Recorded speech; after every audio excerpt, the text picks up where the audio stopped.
and a very good day to all of you. I hope you are doing well and ready for another interesting topic. Today, we'll talk about persuasive writing, focusing on its definition, main elements, and steps of writing. By the end of this lecture, you will be able to understand persuasive writing and its purpose, identify key elements of persuasive writing, recognize the basic structure of a persuasive essay, explain the process of writing a persuasive essay. So let's start our discussion. Basically, what is persuasive writing? Persuasive writing is a powerful form of communication that aims not only to inform but also to convince readers to accept an opinion, adopt a belief, or take action.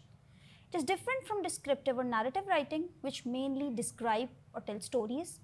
Persuasive writing focuses on reasoning, emotions, and credibility to influence the audience. It is widely used in speeches, advertisements, opinion articles, debates, and essays.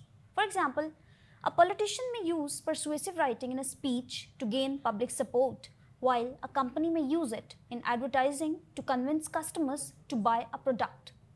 So, persuasive writing is a form of communication designed to convince readers to adopt a particular viewpoint, take a specific action, or change their beliefs. Unlike informative writing, which merely presents facts, persuasive writing actively engages the audience's emotions, logic, and sense of credibility to build a compelling case. The main goal is not just to inform, but to persuade the audience to see things from the writer's perspective. So why it is important? It helps students develop critical thinking and learn how to evaluate both sides of an issue. It teaches them how to express opinions confidently. It builds skills they will use in debates, essays, speeches, and even everyday discussions. So let's focus on some important features of persuasive writing. Number one is it has a clear position, or it has clear thesis statement. The writer takes a definite stance on an issue. For example, school uniforms should be mandatory because they promote equality and discipline. This is a complete focus thesis statement. Then logical structure. It should be organized into introduction, body paragraphs, and conclusion because each paragraph covers one strong supporting point. Then the use of appeals. Appeal means logos, pathos, and ethos. By logos, we mean logic. Logic can be given by facts, statistics, examples, and evidence. Pathos means emotions. It is the language that appeals to feelings and values. Ethos means credibility, citing experts, authorities, or personal experiences. Strong and convincing language should be used, like use of powerful words like urgent, crucial, must, dangerous, etc. should be used. So persuasive tone is assertive but respectful. Counter-arguments and refutation, anticipating opposing views and responding to them. For example, some argue that uniforms limit individuality, but in reality, they reduce peer pressure and bullying. So this is an opposing view. Call to action. Call to action means to encourage the reader to do something or change their thinking. For example, join the movement today and help protect our planet. So clear thesis or central argument is present. One of the most important features of persuasive writing is a clear thesis or central argument. The writer must state their position early and strongly. For example, if a student is writing about the importance of recycling, their thesis might be that recycling is essential for protecting our environment, conserving resources, and ensuring a sustainable future. This strong, direct statement sets the tone and direction for the rest of the writing. The writer must take a definite stance on the issue and communicate it confidently. For instance, a thesis could be, school uniforms should be compulsory because they reduce peer pressure and create equality among students. Such a strong immediately informs the audience about the writer's viewpoint and sets the direction for the argument. Now, what are logos, pathos, and ethos? Persuasive writing relies on three main strategies: logos, pathos, and ethos. Logos mean logic. It uses facts, statistics, and evidence to support claims. For example, in an essay against smoking, one might include data showing how many deaths occur annually due to tobacco use. Pathos appeals to readers' feelings. values, or imagination. For instance, a writer might say that every cigarette shortens a life, leaving behind grieving families and broken homes. Ethos means credibility, builds trust by citing expert opinions, reliable resources, or personal experience. For example, quoting a doctor's advice strengthens an argument about healthy eating. A good persuasive writer balances all three appeals. Incorporating logical appeals or logos is essential for grounding persuasion in reason and evidence. This involves presenting facts, statistics, and logical deductions that are verifiable and relevant. Writers should avoid fallacies like hasty generalizations or ad hominem attacks which undermine credibility. So consider one piece advocating for renewable energy. The text is, according to the International Energy Agency, solar power costs have dropped 89 null ins since 2010, making it cheaper than fossil fuels in many regions. This shift not only reduces carbon emissions by up to 90, but also creates jobs over 3.8 million in the solar industry alone last year. Here, the data provides a logical foundation showing economic and environmental benefits, which persuades skeptics by appealing to practicality rather than just idealism. So, what we have to do? We have to always cite sources to bolster ethos, as unproven claims can erode the trust of the reader.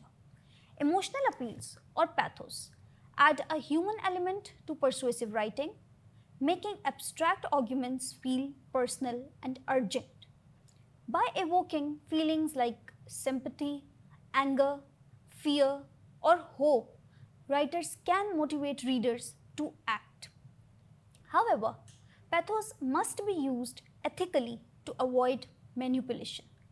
Over-reliance on emotion without logic can make the piece of writing seem sensationalist. A classic example is in the charity appeals, which we can see all over the world, such as those from organizations like UNICEF. There is one example from the UNICEF piece of writing that imagine a child like yours waking up to the sound of bombs instead of bird song, with no food or clean water in sight. This narrative stirs empathy, prompting donations, but it's most effective when paired with facts about the organization's impact. Now, coming towards the fact, like your $50 donation provides vaccines for 10 children in war-torn areas. So this is how you balance emotion with logic. Balancing pathos with logos ensures that persuasion is both heartfelt and rational. Establishing ethos or credibility is crucial for gaining the audience's trust from the outset. This can be achieved by demonstrating expertise, fairness, and goodwill, perhaps by acknowledging counter-arguments or sharing personal qualifications. So, in persuasive writing, ethos is often built through tone, language, and references to authoritative sources in order to make the writing more accurate. For instance, in a blog post by a nutritionist arguing against fad diets, the writer might say, as a registered dietitian with over 15 years of experience, I have seen countless clients harmed by restrictive eating plans that promise quick results but lead to long-term health issues. This positions the author as an expert while subtly contrasting with unqualified influencers. Addressing opposing views, known as counter-arguments, further strengthens ethos by showing intellectual honesty, but you have to refute them politely. You have to refute them politely with evidence because it prevents the piece from seeming biased or one-sided. Another essential element of persuasive writing is organization and structure. Persuasive writing usually follows a logical format. And what is that logical format? Which includes an introduction with a thesis, body paragraphs with supporting reasons, and a conclusion that reinforces the argument. Each paragraph should focus on one strong point. For example, in an essay about banning plastic bags, the first body paragraph might explain their harm to marine life. The second paragraph might highlight pollution and waste, and the third paragraph could present eco-friendly alternatives. So that's how you can arrange your paragraph in a logical and structured way. This clear structure helps the audience follow the reasoning step by step. Equally important is the use of strong and convincing language. So what kind of strong and convincing language should be used? That it often uses powerful vocabulary such as must, urgent, critical, and essential. Instead of writing, exercise is good for health, a persuasive version would be, daily exercise is essential for living a longer, healthier, and a more productive life. The choice of words makes the statement more impactful and convincing. A skilled persuasive writer also addresses counter arguments. By counter arguments, we mean the opposing views which we have to present in our writing. This means recognizing the opposite point of view and then refuting it with stronger reasoning. For example, in an essay supporting renewable energy, one could acknowledge some argue that solar energy is expensive, but then add, however, long-term savings and environmental benefits far outweigh the initial costs. Addressing counter-arguments shows fairness and makes the writer's position more credible. So that's all for today. We'll continue our discussion in the next session. Thank you.